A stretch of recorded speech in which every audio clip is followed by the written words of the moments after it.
Nama saya Harman Sriuntoro. Saya adalah salah satu warga Brontokusuman, Kecamatan Mergangsan. Kalau sekarang disebut Kemantren Mergangsan, Yogyakarta.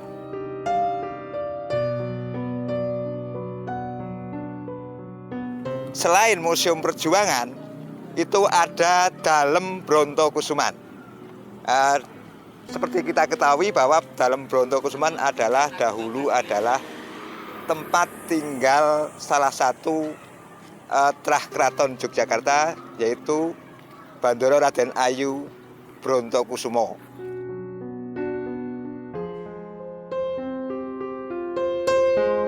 Setelah beliau wafat, Dalem Brontokusuman diambil alih oleh keraton itu sebagai tradisi, di mana keraton selalu menyediakan tempat tinggal untuk putra-putri keturunan raja. Dan setelah wafat, Dalem itu akan dikembalikan ke keraton.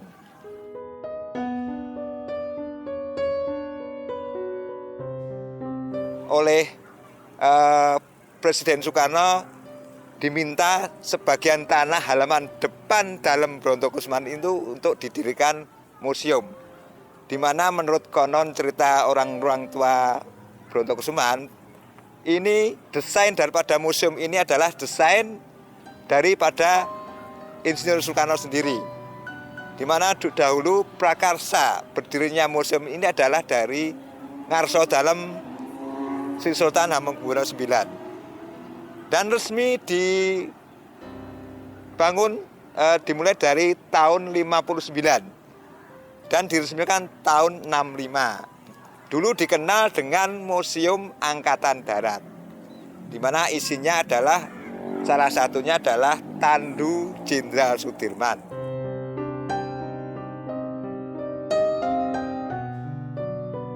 Di antaranya adalah pohon kantil yang berada tepat di belakang Museum Perjuangan ini.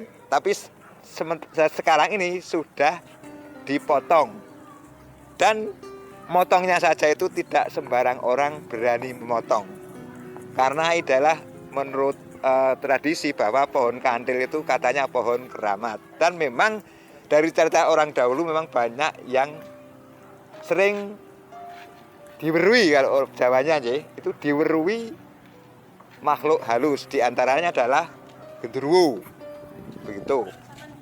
Namun sekarang itu sudah tidak ada.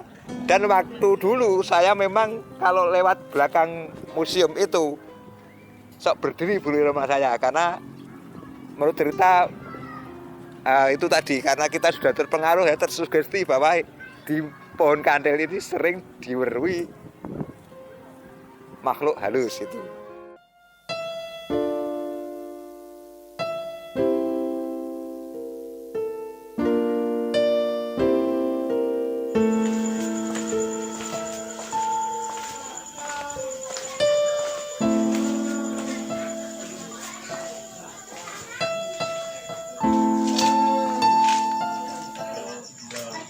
Halo pemirsa, ketemu lagi dengan saya Cici Masita dalam acara Napak Tiras, acara yang mengulas tentang legenda dan misteri.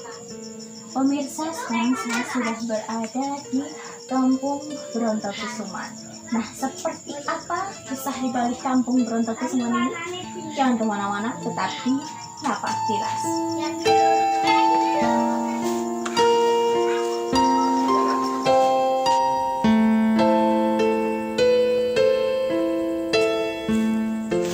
Pemirsa, sekarang kita sudah berada di rumah tertua di Kampung Brontokusuman, yaitu rumah Bapak R. Murjoko.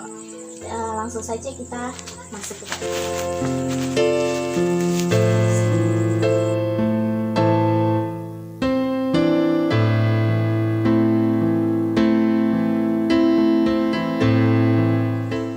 Pemirsa, seperti inilah penampakan dari dalam rumah tertua di Kampung Brontokusuman atau rumah Bapak R. Murjoko. Seperti apa kisah di balik Kampung Brontokusuman? Selengkapnya langsung saja kita tanyakan kepada narasumber kita.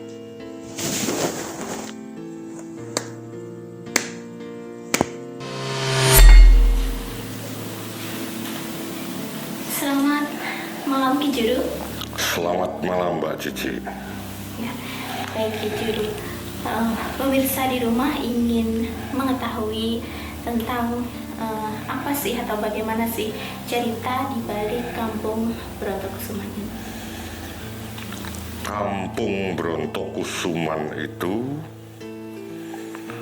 orang-orang yang berada di dalam Kampung Brontokusuman dari semenjak dulu sampai sekarang memiliki tekad yang kuat untuk mempertahankan Keraton Mataram Yogyakarta. Bahkan ketika menjadi negara kesatuan Republik Indonesia, masyarakat di Kampung Brontokusuman itu memiliki andil yang cukup besar untuk mempertahankan negara kesatuan Republik Indonesia, Mbak. Jadi keberanian dari warga Kampung Brontokusuman, akhirnya pemuda-pemudanya mendirikan kelompok-kelompok untuk melawan penjajah. Di Kampung Keparaan ada kelompok pemuda yang namanya Sambar Gelap. Berikut di Pujokusuman. Pada akhirnya karena mereka dipimpin oleh putra-putri raja maupun oleh kerabat raja, akhirnya mereka bisa disatukan, menamakan dirinya menjadi kelompok perjuangan hantu maut. Itu sisi lain yang jangan sampai generasi muda itu melupakan keberanian-keberanian dari masyarakat Brontokusuman, dari Pujokusuman maupun Keparaan, Mbak. Oke. Ada lagi mungkin Ki yang ingin disampaikan kepada pemirsa? Jauh sebelum kelompok-kelompok itu didirikan untuk melawan penjajah, masyarakat di Brontokusuman ini juga menguasai ilmu katigdayan, ilmu untuk mempertahankan martabat sebagai kaulo atau masyarakatnya Keraton Yogyakarta. Banyak tokoh-tokoh sakti yang datang ke kampung ini untuk merumuskan bela diri tradisional untuk melawan apapun yang berani menginjak martabat masyarakat Yogyakarta. Sesuatu yang patut ditauladani dan diwariskan kepada generasi muda, bahwa dari dulu sampai sekarang di masyarakat ini masih menjunjung hal-hal yang diwariskan oleh leluhurnya. Begitu Mbak Cici. Baik, terima kasih Ki Juru atas penjelasannya. Ya, pemirsa, seperti itulah kisah di balik Kampung Brontokusuman. Nah, setelah ini kita akan mengunjungi salah satu lokasi, yaitu pohon kantil yang konon katanya untuk menebangnya sendiri perlu ritual khusus. Ya, langsung saja kita menuju ke lokasi.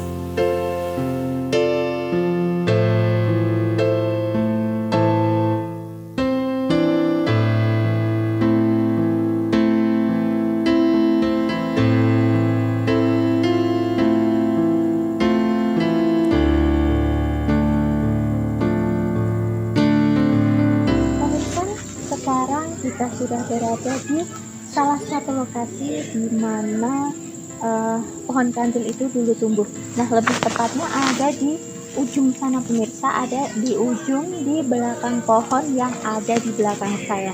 Namun sekarang sudah ditebang pemirsa. Nah, seperti apa ceritanya seperti apa kisahnya, langsung saja kita tanyakan kepada narasumber kita.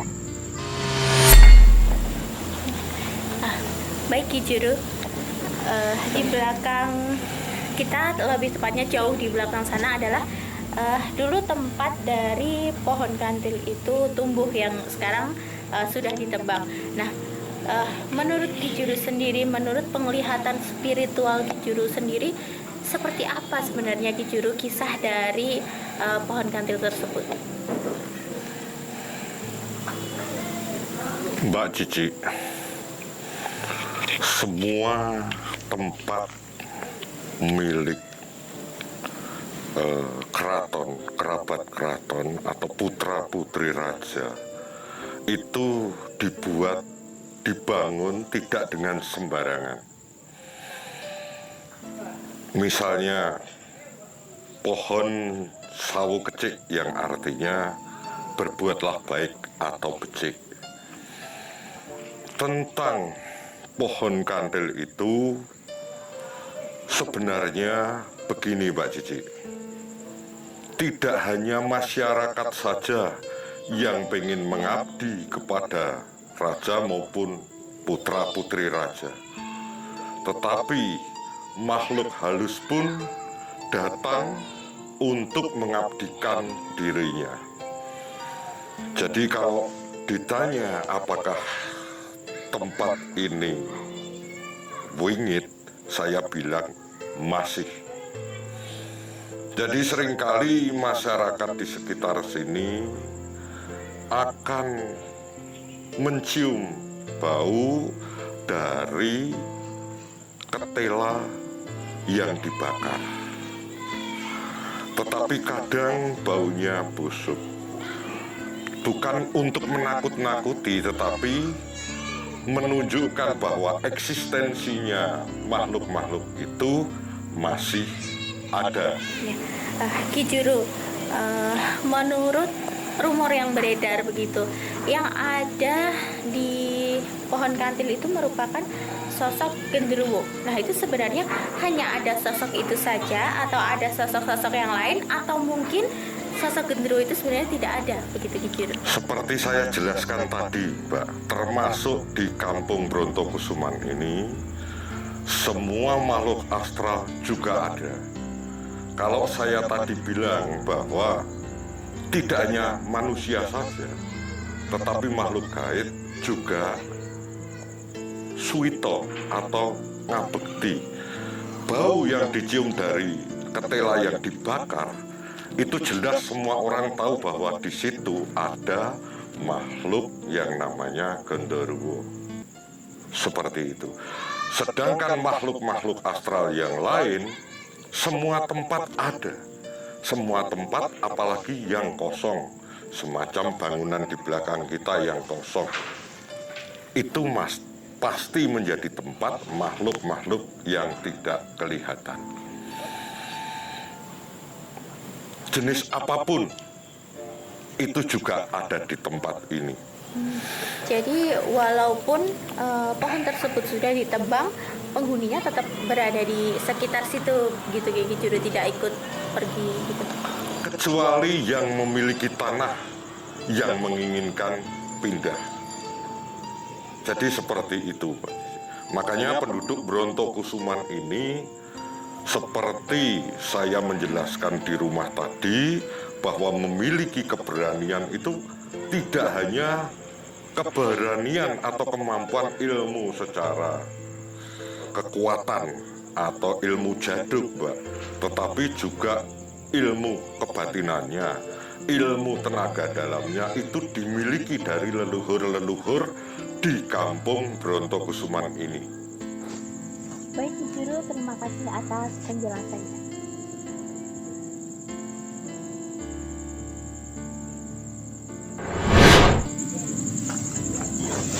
Pemirsa, seperti itulah kisah dari Kampung Brontokusuman. Mengenai legenda dan misteri yang ada, percaya atau tidak, monggo.